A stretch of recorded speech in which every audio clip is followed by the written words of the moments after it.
Happy New Year, kids! By which, I mean, like a month later. But here we are in the year of our Lord, John Romero, 2023, and the first video I thought I ought to roll out of the gate is a review of my choice for Game of the Year 2022, Cultic. Now, I played quite a few good to great games last year. As detailed on my YouTube channel, please leave a like, comment, and subscribe. From Nightmare Reaper to Kingdom of the Dead to Chopped Goblins, it seemed like the further we got through the year, the quality of indie shooter releases just rose over time. I genuinely didn't think anyone could top the experience I had with Nightmare Reaper, and yet, close to the end of the year, here comes a little game made by one fucking dude, and it absolutely blew me away in every single regard. Cultic was released back on October 13th of 2022 and was developed by one singular human being, Jason Smith, operating under the name JSAWS Games, and it was published by none other than 3D Realms. I didn't get to doing a more timely review of this game around the time it was released because I was not only smack dab in the middle of doing Spooky Month content, but I was also wrestling with getting my marathon review done, as well as looking ahead to make sure I could get to the last two History of FPS videos that I wanted to cover before the end of the year. There was actually a shit ton of content that I wanted to go over the last couple of months of 2022, and due to time restraints and also some fun personal issues that decided to basically take up all of December, I didn't get to any of it. God damn it. But here we are in January, and we're starting anew, with fresh new content and a fresh new focus, so we might as well start the year by picking up where we left off, right?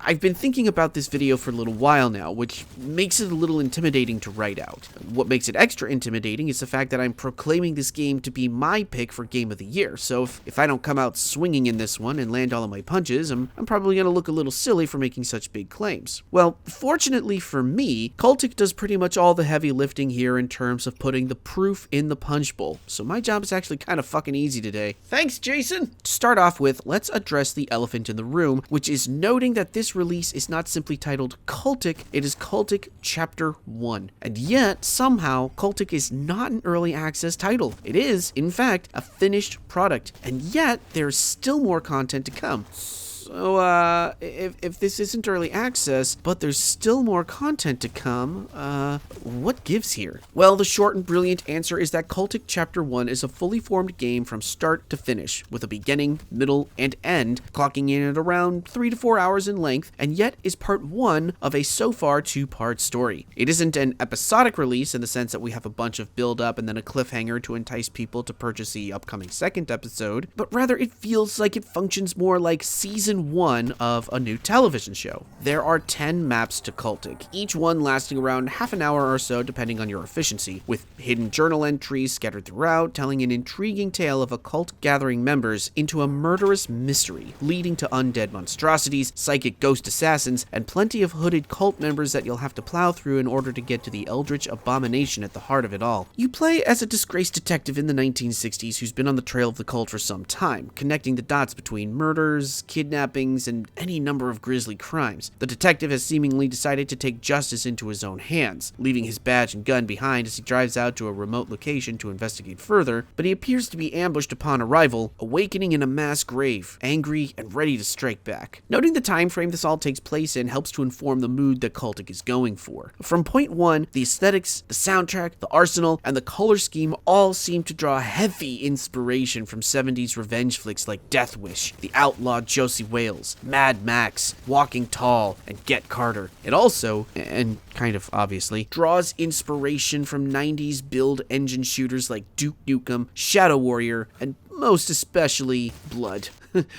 Blood's DNA is all over Cultic, from the robed monk-like cultists to the gruesome monsters to the gory gunplay, and pretty much everyone's penchant in this game for throwing sticks of dynamite like the local explosives outlet had a going out of business sale. Even the weapon selection wheel and the stored items, such as the flashlight and health kit, smack of the 1997 horror shooter classic. But what's great about Jason Smith's attention to detail in this regard is not in slavish devotion to emulating a classic of the FPS genre, but in how much Cultic is actually different from the inspirations it draws from. While Blood features an undead acolyte of an elder god on a rampage with a sawed-off and a song on his lips, Cultic's grizzled former detective plays and feels like the action heroes of the 70s and 80s, who would take a beating and somehow get up afterwards, bloodied but not broken, like a Frank Miller icon striding into the crossfire with a little bit of confidence and a whole lot of lady luck on his side. Gameplay mechanics are tight and controlled and empowering. The detective isn't the most nimble of FPS protagonists, nor does he move very quickly, even when you hold down shift to run. Instead, the detective lumbers forward like a bit of a tank, all heft with plenty of momentum. Notable particularly when you hold crouch while running, where the detective will slide along the ground for a moment, which is real fucking handy when surrounded by cultists and you're aiming to dodge incoming fire.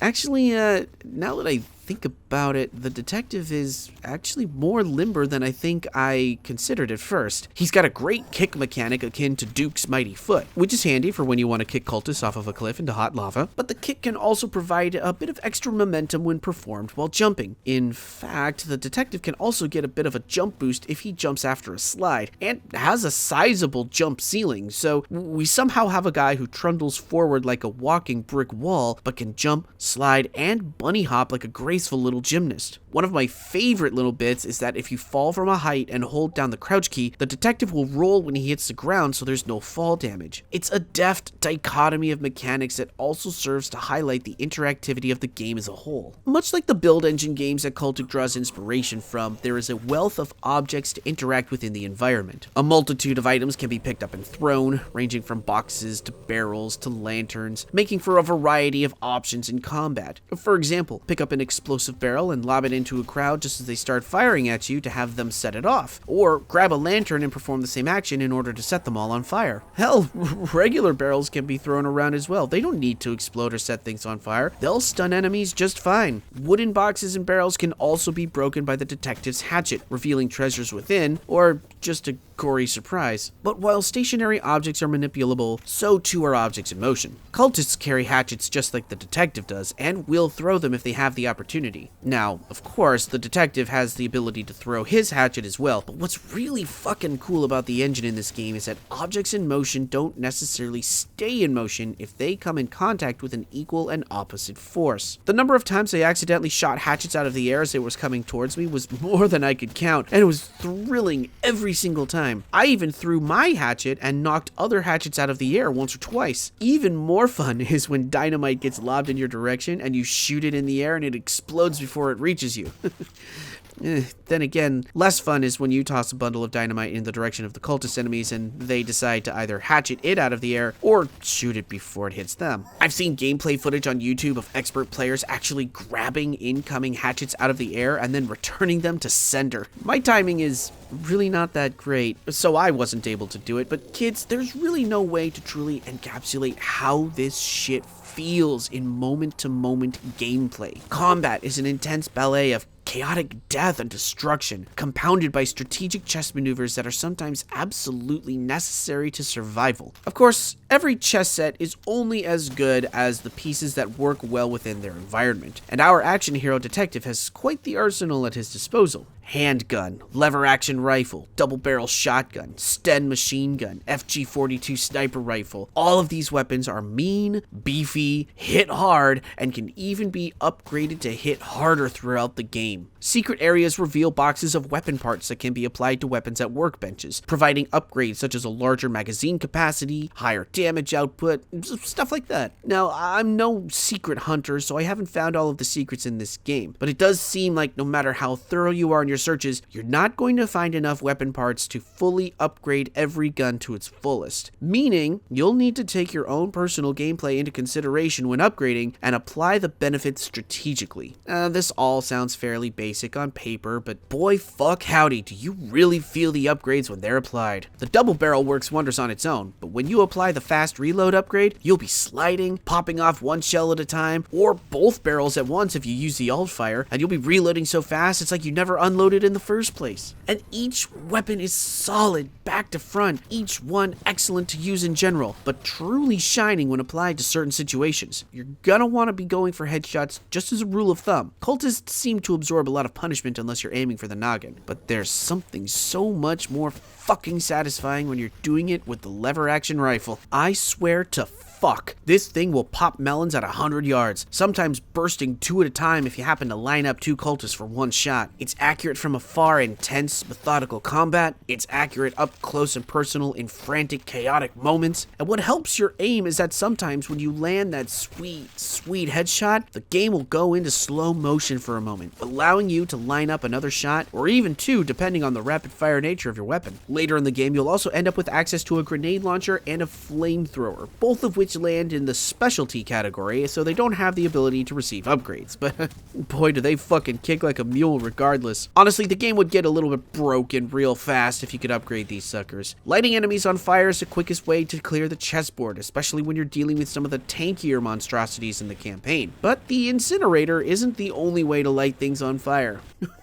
Oh no! You'll be carrying around Molotov cocktails which you can throw with abandon to start fires left and right. And you'll be carrying bundles of TNT like I mentioned earlier. But you know what's fucking crazy about all of this, kids? Guess what? Not only can you throw these throwable objects, they have alt fires just like the goddamn regular weapons in the game. You can toss an unlit bundle of TNT, or light it and charge up your toss, or light it and throw it full force right away, or alt fire and toss a bunch of unbundled sticks of dynamite all across the room. Molotovs have an alt fire that is absolutely fucking broken as fuck, where you can toss a Molotov and a bundle of TNT at the same fucking time to explode shit and burn the whole place down while you do so. So you're fucking running around, sliding, double barrel out, boom, boom, get the lever action out, bam, headshot, slow-mo, hit another headshot. Oh shit, here comes some more dudes. Drop an unlit TNT, back up, shoot the TNT. Everybody fucking explodes. More slow-mo because the TNT cost a headshot.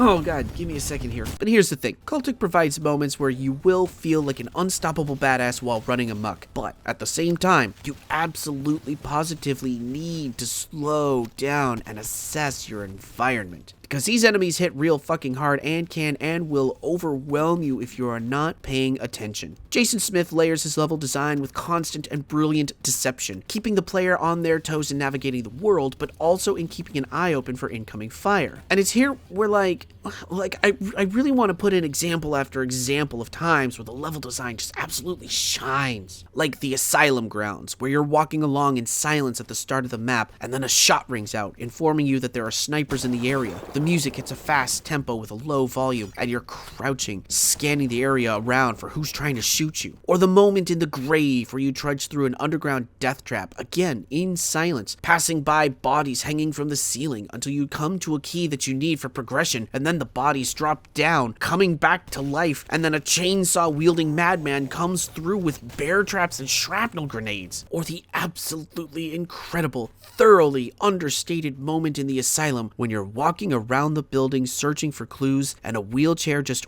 randomly wheels itself through a curtain just all by itself. And that's it. And that's all that happens in that moment. It's fucking creepy as shit. And again, you know, like I want to spend like an hour or so just talking about how great the level design in this game is, but like, no, these are supposed to be the shorter videos that I make. The history ones take a lot of time to work on. I can't just make hour-long videos all the time. So here's the thing. Let me break this down. Each of Cultic's 10 maps are the vision of perfection. Each map establishes itself well with multiple paths to take, funneling towards a singular goal, setting up stakes, executing surprises and ambushes or plot twists, and then eventually rides out all the mayhem to a gloriously satisfying end. just like your mom. And you know, like, it gets really hard for me to review games that I really enjoy and want to promote and get you kids to go and try, but my brain's first instinct is to go, don't fucking tell them anything about it. It'll be so much better as an experience if they see it firsthand. So then I don't want to get down to the nitty gritty. I just want to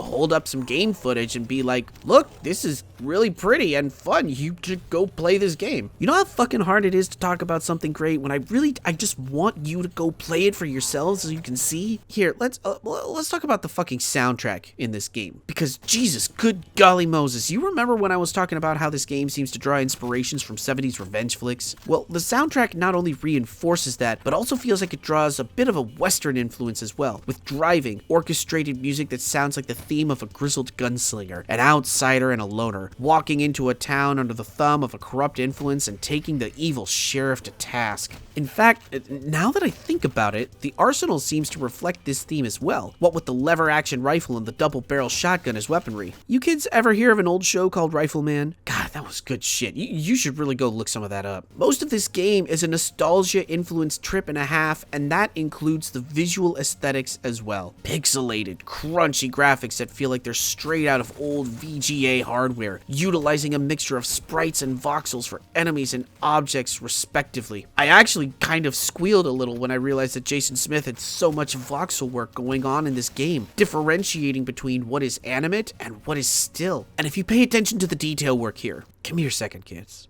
Come here, just a little closer. Just take a gander at your screens here. The detail work at play, the gradients in the multiple layers of brown, gray, green. Somehow nothing disappears in the background. Everything is super crisp and clear and clean, even while being a little muddy. The fucking skyboxes are practically scientific. How the hell did Jason Smith figure out how to make this devil's magic work? The attention to detail here in this game is astounding. You remember how I mentioned that moment in the asylum grounds where you're walking along and the shot rings out to let you know there are snipers around? Well, what I didn't notice until going back over my footage was that you can actually see the shot that rings out because it breaks one of the beer bottles on the table in front of you when you hear it, which is so dumb. That is a ridiculous detail thrown in. A detail so small it might even get missed. Like I missed it. To cue in a player to an event that the audio cue is already providing context for. But motherfucking Jason Smith threw in that little detail just because he could. This whole game is a labor of love, clearly, full of tiny details that, designed by committee, probably wouldn't include, simply just to save time and maintain efficiency. Circling back to the asylum and the wheelchair moment, there are 2 or 3 more curtains in separate rooms that the player can walk through in order to explore further. Walking through them feels tense due to the knowledge that something literally just rolled out from behind one of those other curtains already, and what's bafflingly hilarious here is that there's no payoff to this. The final curtained room has a torso hanging from the ceiling that will be right in your face as you walk through the curtain. The first time I played this game, I jumped in surprise and I fired my weapon, caught off guard by the prank, and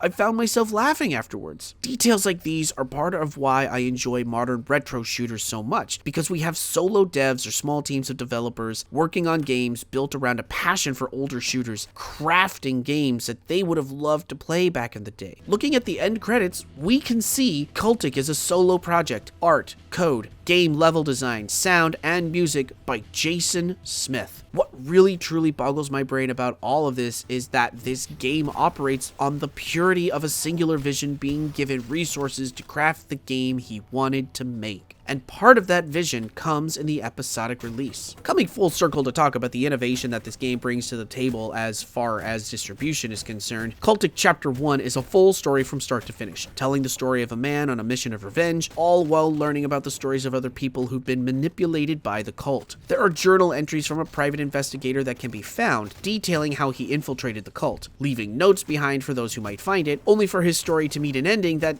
doesn't work out so well. Somehow, just in reading these notes, I felt a strange connection to the PI, and when his ultimate fate was revealed, I felt a sense of grief, like in watching a TV show where a favorite character gets written out for one reason or another. Cultic Chapter 1 does not feel like the first episode of a larger tale like old boomer shooters would do, nor is it episodic in the same sense that Life is Strange or Telltale games are. From start to finish, we have a complete story here. It sets up the plot, executes it, and wraps it up on the slightest bit of a cliffhanger, teasing more and yet satisfying this singular story. I compared it earlier to the first season of a TV show, and that to me is what this feels like. Each of the 10 levels feels like an individual episode of a season, culminating in a season finale and the knowledge that there will be a season 2. This initial chapter is $10, and the next chapter will be $10 as well. As of this writing, Jason Smith has stated on Twitter that while he has no plans for a third chapter currently, he's open to doing more if there's a demand from the player base. Now, the reason this is full release chapter by full release chapter is, again, because each chapter is a complete entity with no new content or upgrades coming along the path. Sure, there's little things that Jason Smith has added, like a custom difficulty selection and bug fixes, but chapter 1 is not getting any new weapons or new enemies or new levels, no graphical updates, no gameplay updates. It is whole and finished, and that is so fucking wild to me. $10 for a 3-hour game of this caliber is a fucking steal. A steal! And 3 hours is the perfect length for this. It's perfect. Each level is lengthy, around half an hour depending on your determination, but I frequently found myself taking a break between maps just because of how densely packed each map is, with lengthy periods of exploration, fraught, heavy moments of combat, secrets to be found. Again, I stand by my statement that each map feels like an episode of a season of like a Netflix show. Now, your binge watching methods might be more resilient than mine, but I can only really go 2 episodes of really tense shit before I need to at least hit pause and catch my breath. Cultic is no different. Each map goes hard, whether in quieter or louder moments, continuously engaging the player. For everything that happens in this game, it never feels like it's only 3 hours. It feels so much bigger and wider and louder than that. And yet, numbers don't lie. Now, of course, there is no such thing as a perfect game. There's always going to be something that pokes itself out as frustrating or annoying, and Cultic is no exception. Enemy pathfinding can and will sometimes lead to monsters getting stuck on objects in the environment, as they will try to take the straightest path towards the player rather than going around everything. And sometimes collecting ammo and resources can be an exercise in confusion. More than once, I felt like I was close enough to an item to collect it, but I would actually have to physically place my digital body on top of the item to pick it up. Now, these moments are few and far between, and mostly really serve as to remind me that this is a game I'm playing, made by a human being, and things made by human beings are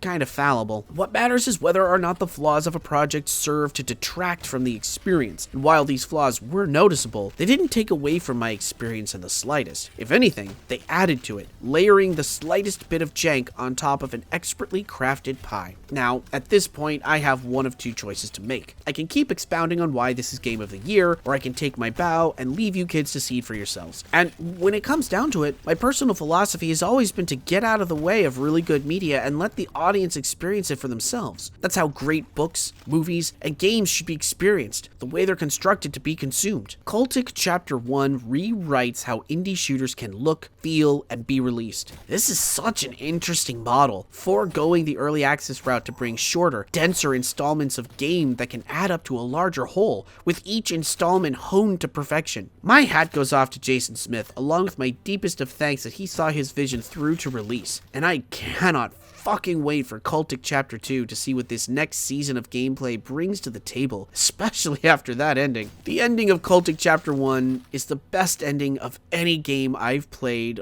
all year. It is simultaneously a solid closing of the book on the story Chapter 1 tells, but also a tease for what we might see in the next chapter. Good writing, good execution, always makes me a little angry because then I think, God, I wish I could write like that. Cultic is the type of game that makes me angry because I wish I could make a game like this. Cultic Chapter 1 is my pick for Game of the Year 2022, and it gets a 10 out of 10. Alright kids, I'm still working up on catching up with some games and early access content that got left behind last year, as well as setting myself up for the next round of History of FPS videos. If you like what you see, please consider subscribing to the channel, and if you have a spare $1, I have a Patreon where patrons get to see all of my videos before they hit YouTube. As always, I'm continually humbled, and I'm thankful for you kids sticking around to the end here. Now, sit up straight, make sure you're eating some vegetables for God's sake, your body needs to ingest some roughage, and stay hydrated. I'll see you next time.